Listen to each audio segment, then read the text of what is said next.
Welcome to my channel. My name is Curtis A. Merriweather Jr. As many of you know, in 2020, I was named a game changer by the White House, and I'm going to serve going forward as your government contracting coach. And before I jump into my topic, I want to thank you for tuning in.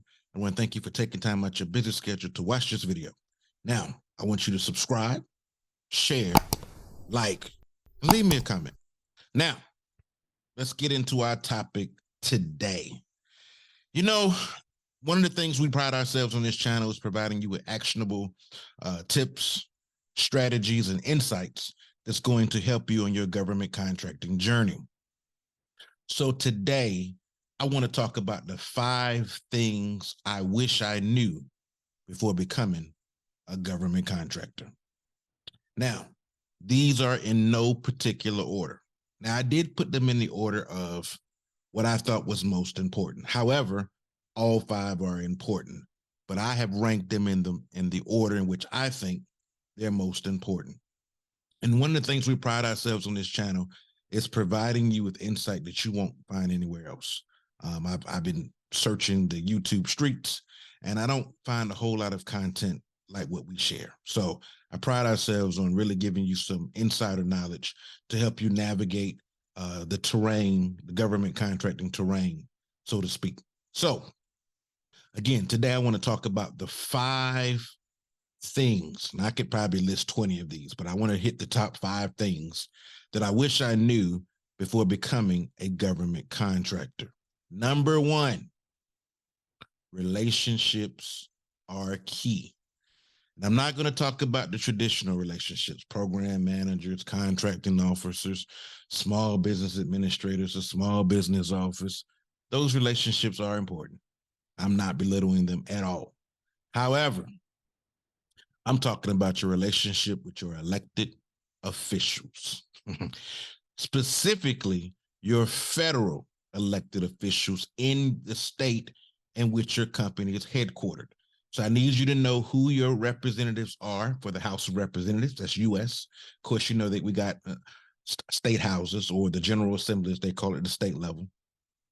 But I'm talking about the U.S. Congress and the U.S. Senate. So you need to know who your representative is in your congressional district, as well as who your 2 senators are.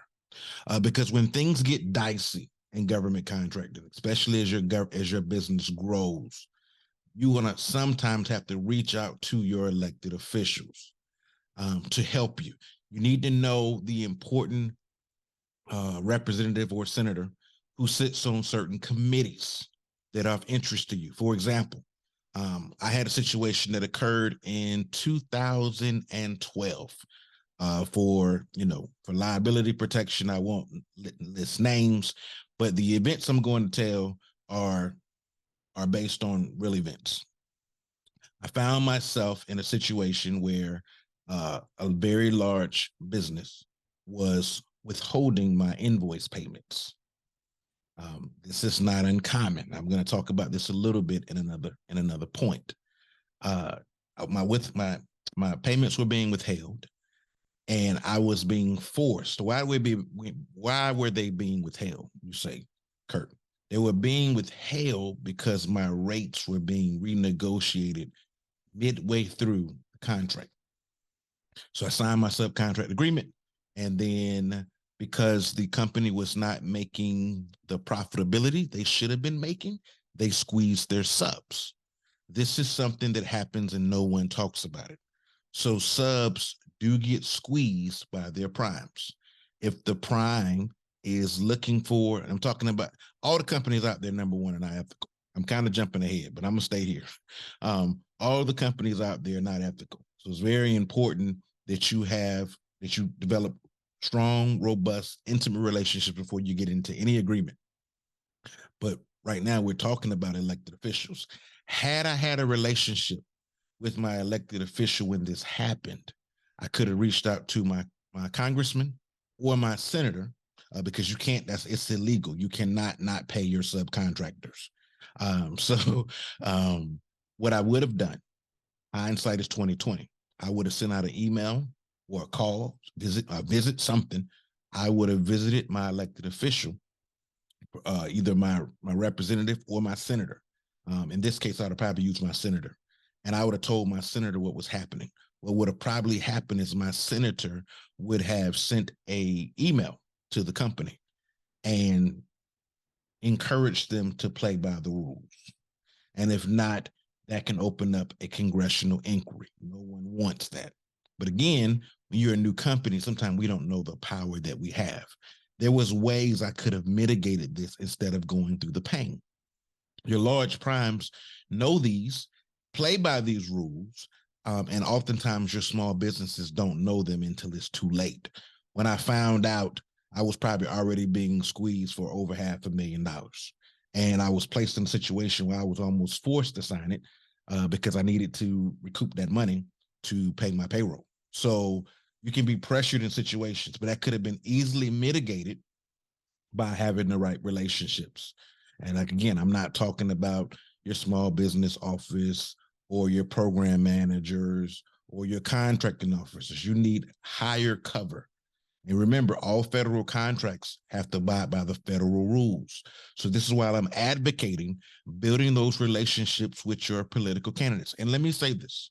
This is not about your political affiliation or whether you're Republican, Democrat, Independent, Progressive, Libertarian, Green Party. Doesn't matter. I need you guys to get out of that mindset. This is business. I need you to support both sides, regardless of their political affiliation, because people do business, people they like and they trust. If you support your elected officials, you donate to their campaigns. When you find yourself in trouble, they're going to be quicker to respond. Now, do they have a fiduciary responsibility to help you if your business is located in their congressional district or in their state, if they're senator? Yes. But here's the reality. If you take care of them, they'll take care of you. Now, I'm not talking about doing anything illegal, immoral, or unethical. I'm saying playing by the rules, supporting their campaigns, letting them know you appreciate them. And again, this has nothing to do with party affiliation. This has everything to do with making sure you're providing top cover for your business. Now, it's an added bonus if your elected officials happen to be in the same political party as you. If you're in a state that's split and they got two senators and one's a Republican, one's a Democrat, then support your favorite one. But the notion remains the same. The large businesses, and no one tells us this, they support both sides, guys. Because when a policy agenda benefits that large business, they're expecting both parties to swing their weight in their direction to get that policy initiative passed. So when we're entrepreneurs, can you have your preferred political party? Absolutely. But what I am saying is for you to work across both sides of the aisle to make sure policies are being done that are going to protect your interests. Now, you doing this alone is already going to give you a competitive advantage because your peers that are small businesses are not. But I'll tell you who is doing what I'm saying. Your mid tiers, these are the companies that are too large to be small, and definitely your large businesses. And when I tell you they support both sides, they support both sides. This is business. This is not a political popularity contest. I cannot stress that enough. Had I had the relationship before the situation happened, the outcome would have been greatly different. I would have been in a power position, but instead I was being reactive and not proactive. I'm just saying. Make sure. Here's the other thing I want to talk about. Just kind of looking at my notes briefly, making sure I cover everything. Recognize that your large businesses are paying for lobbyists. The lobbyists are those who are helping to shape policy. Companies, when they get a certain size, it is not uncommon for them to get a lobbyist. That is a slippery slope. You do have to disclose it, just like you disclose your political contributions. But I have seen firsthand companies get substantial awards by A, understanding their elected officials, B, understanding the political process, and when it makes sense for that firm, looking for opportunities to employ a lobbyist if it makes sense. Now, these are policy issues. It rolls down. So when policies change, it rolls downhill. So if there's an initiative you're trying to push, you've done your research and you are stuck, this is very strategic. This is not a tactical move. A lot of our small businesses are very tactical. This is a strategic move. And one of the things I want to encourage you to do on this channel and on my social media platforms that see this video, I want to make sure that we're being both strategic and tactical. I talk about the long game versus the short game. We have to do both. I could spend a whole video just on that. But let me go to number 2. So the first one was relationships are key. And I'm encouraging you to start forging those relationships with your elected officials at the federal level now. Okay? Give the maximum campaign contribution, build relationship. Understand that your senator or your representative, they may know who you are, they may not. You want to build a relationship with the staff. Those are the people who do the heavy lifting. Your elected official cannot meet with everyone. Now, trust me, when your organization grows, they will know who you are. But you want to start building that relationship with the staff. When you find yourself in Washington, D.C., drop in and say hi to your congressmen and or senators while you're there. And in your state, go give them a visit. Stop in, let them know who you are, what your business is doing, and how you're trying to create jobs in the local environment. Okay, let me get off that, or I won't get through all my points. Number 2, business is war. See, I was naive, and I thought it was just enough to be likable and to provide good quality product and or service offerings to specifically my primes, and I thought that was enough. That's not enough. Again, this is another area where you need to build relationships. You're gonna hear some reoccurring themes. That's why these are my top 5. But they're all kind of interconnected. You got to build strong, robust relationships because business is war. You need to create allies. There's a strategy, and my large business partners may get mad for me talking about it. There's a strategy. I want to make sure, especially my subs, and I started out subbing. You can kind of hack the process if you go into product. I mostly talk about subbing because where I started as a subcontractor, it was my way in. I didn't have any past performance, but most people start that way. So when you have a prime, avoid the temptation to become overly concentrated with one prime. I found myself in the situation I described earlier where I was being squeezed because I had about 25 people on that one contract. That's significant for one contract. Now that contract had hundreds of people, but all of the significant subs, say more than 20 people on the contract, they were squeezed on the rates and were placed in a situation where they were almost pressurized to sign the rate modification. Oh, I didn't tell you, the rate modification was retroactive. So it ended into a situation where I owed the prime. So not only did they lower the rates, they went retroactive on the rates. And so where I was owed roughly $500,000, I now owe the company. Be careful. These are rookie mistakes, but I don't want you to make the mistakes that I made. I was only maybe 2 years in as an entrepreneur this time. I didn't realize these kind of games were even legal. They're very unethical, but legal. If you don't know, because you would just cower to the pressure, which is why I'm telling you today, build a relationship with your elected officials. They will provide you top cover. No large business wants a letter from any elected official calling their hand to the carpet. Now, recognize when you do this, you have probably hit the nuke button. But the nuke button is already been hit already because your prime is telling you they don't value their relationship. They're putting profits over people. But I digress. It's still a sore subject for me, and that's been almost a decade ago. But I got the shakedown. I don't want you to get the shakedown. So understand that business is war. These people are here, not your friends. We can be competitors today and friends tomorrow. They call them frenemies in the streets. Government contracting is full of frenemies. See, we have the misconception that we only do business with one another when we like each other. That's not true. I'll do business with you if you're ethical, at least as far as I can tell, if you're ethical and if we can make some money. We can serve a force, we can work together and be a force multiplication factor. I'll work with you. So don't get tricked that you only do business with people that you like and trust. That is more true than not. But at the end of the day, we're just trying to take down a piece of work. And what could start out as a healthy relationship can become very toxic in the end if you're getting the upper hand, or if you're perceived as having some advantage, real or not. It's a perception. You could create an enemy unknowingly. So recognize that business is war. They say keep your friends close and keep your enemies closer. Very true in government contracting. Now, I'm not telling you these things to scare you, but when I survey the terrain, quite frankly, a lot of people just are not talking about these things, and they need to be talked about so that you're not caught off guard. Because if it can happen to me, it can happen to you. We read our contracts, we have attorneys, all of that good stuff, but nothing prepared me for what happened to me in 2012 going into 2012 going into 2013. So business is war.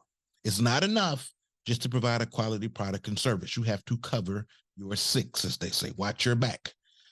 Companies out here trying to clean your clock. I was talking to a company last week that was doing business, had about an $80 million opportunity, and his product was being buried, not calling names, any of that. And he had a viable solution. It was more effective than the solution his prime was delivering, and it was more effective, did a better job, but they couldn't charge the fees, so they buried his product. So for my technology people out there, if you have a technology product that's disruptive and you're small, the first thing they're going to do is ignore you. Okay, if they can't ignore you, then they're going to discredit you. Now, in the discrediting process, they're going to try to reverse engineer what you have. If they can't reverse engineer the product idea, then they're going to try to buy it. That's the rule. Again, these are the things that no one talks about in government contracting. First, I'm going to ignore you. And ignore may mean bury. I'm going to make it so no one else knows who you are. If that doesn't work, then I'm going to discredit you. Because I didn't make the rules, guys. This is just what happens. They're going to discredit you. And in the process of discrediting you, they're going to also try to reverse engineer your solution. Because these large businesses think they have, and they don't think they have more money than you, and they think they're smarter than you. So they're going to try to reverse engineer your product. And then that doesn't work, then they'll buy you. That's the rule. So they'll put barriers up around you. Again, I'm not telling you any of this stuff to scare you. Government contracting, as many of you know, changed my life. However, these are things that I wish I'd have known that no one told me before I became a government contractor. Number 3, I could do a whole video or probably 30 or 40 minutes on each one of those, but I want you to go watch some other videos after this. Number 3, product company versus service company. Again, I'm talking about what I wish I had known before becoming a government contractor. What I wish I would have known was the profitability in product. Had I known then what I know now, I probably never would have started a service firm. I would have started a product company. The revenue potential is amazing. And any services we did would have been in support to that product. That's what we would have done. So give you some real examples. AWS from Amazon. Amazon, many of you guys know, was a fledgling company that was barely breaking even until they released the Amazon Web Services platform. And so the profitability, a lot of the profitability that Amazon has today, didn't know that Amazon was a government contractor, did you? A lot of the profitability that Amazon has today is a direct result of their sales to the federal government. And that's not the only place they sell AWS to. A lot of commercial non-government entities have it now, but they got their start in the government, and that's when you saw their revenue potential soar. Most of your large businesses, just newsflash, guys, most of your large businesses out there, General Electric, Lockheed, even the companies that you don't think, McKesson, many of the companies that you don't think would be government contractors have their toe in the government contracting pond. I get calls from Fortune 500 companies all over the country asking me, how do I break into the government space? And I walk them through at a fee, of course, and I walk them through. I get those calls all the time. I've been doing this for 26 years now. Remember, I got started at 17. So I digress. Product companies over service companies all day. Product companies can prime almost out the gate. Service companies cannot. And I noticed that when I put my videos out, they're biased, and I make an assumption that I'm talking to service companies. And that's something I'm going to correct, because the rules are a little different on the product side of the house versus subbing. But let me keep moving. Number 4, diversify your customer base. Do not be overly concentrated in one area, prime or sub. I talked about the over concentration I had with one particular prime and how they forced my rates down. It was a stick up in broad daylight. I was shook down, and I couldn't call the police because there was no crime that was committed based on our definition of crime, even though it was just as egregious as a highway robbery. But I digress. So as a prime, you want to make sure you're not overly concentrated into one prime.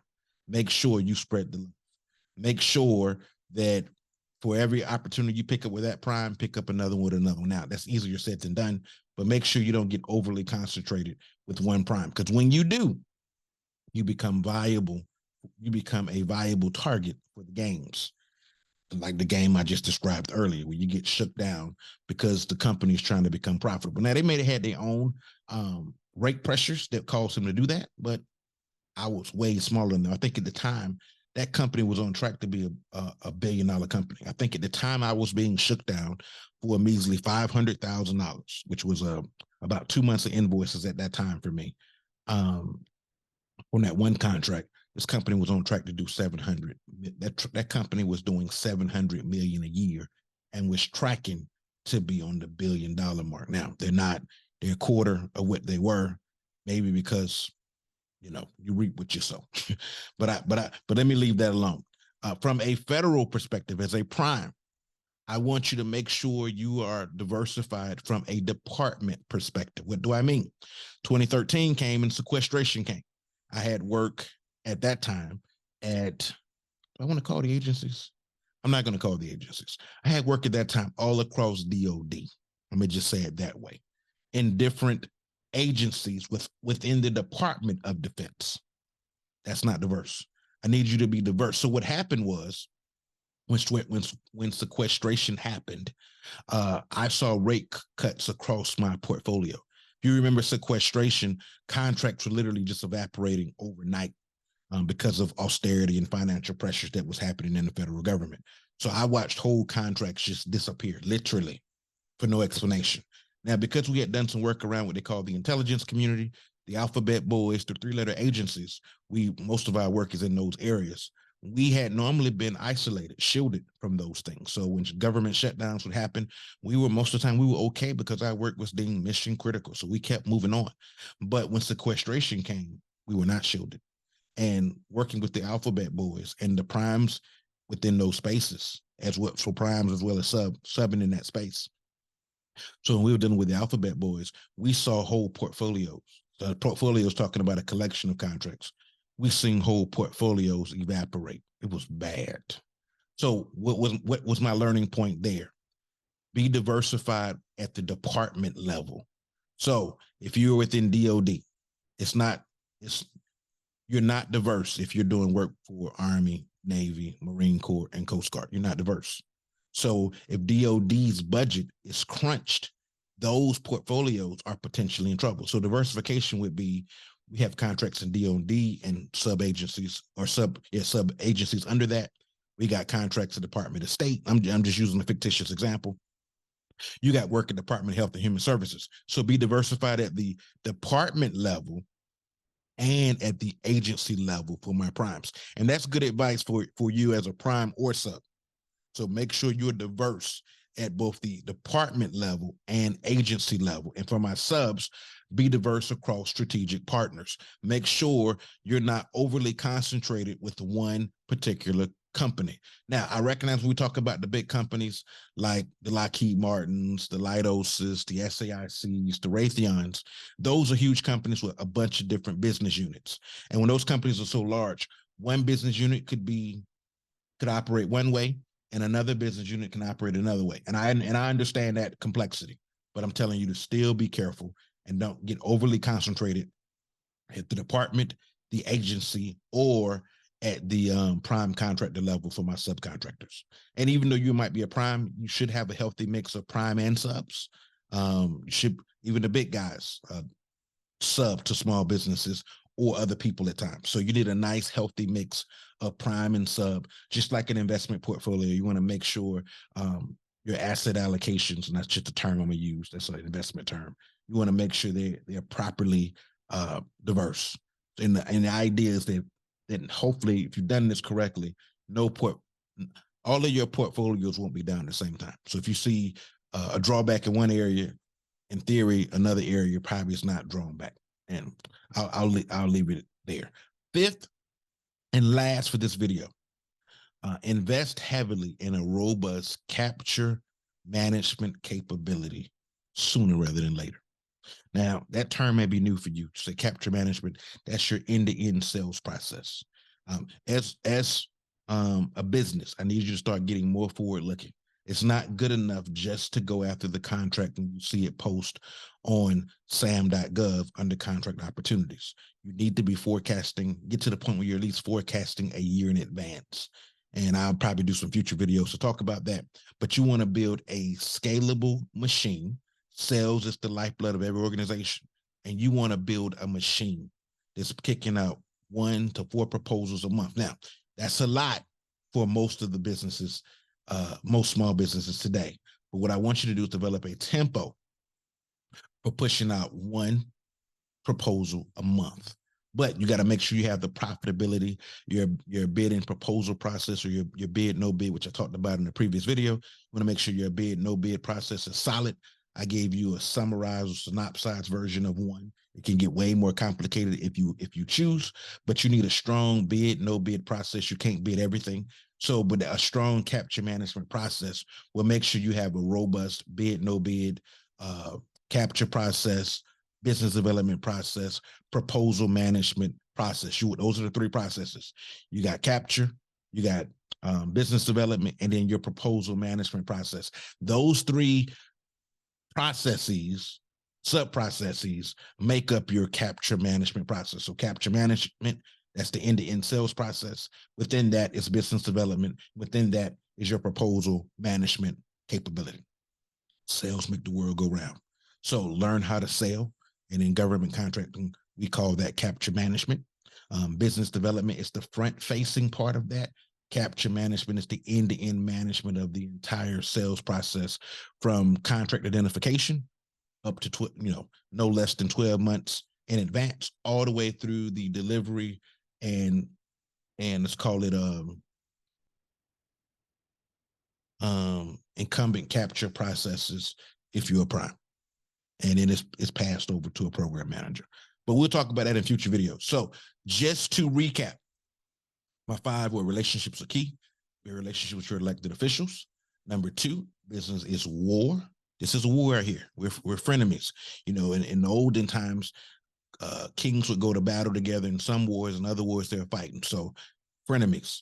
So business is war. Number 3, product companies versus service companies. So for those who are new, look at a product company launch. And then, of course, the services will support the product. That's, I think, the most profitable way. Service companies spend a lot of money in overhead on labor. Nothing wrong with it, but you're not as profitable as a product company. Number 4, diversify your customer base. Make sure you're diversified at the prime level, at the department level, and at the agency level. So all 3 levels. And then number 5, invest sooner rather than later in a robust capture management methodology and process. Well, that's all I got for you today. I hope these 5 tips were hopeful. These are the 5 things that I wish I had known before I became a government contractor, but hindsight is 2020. Thank you for subscribing to the video, and thank you for watching the video, excuse me, and definitely subscribe, and I'll see you in a future video. And while you're at it, go back and watch some of my other videos. Until next time.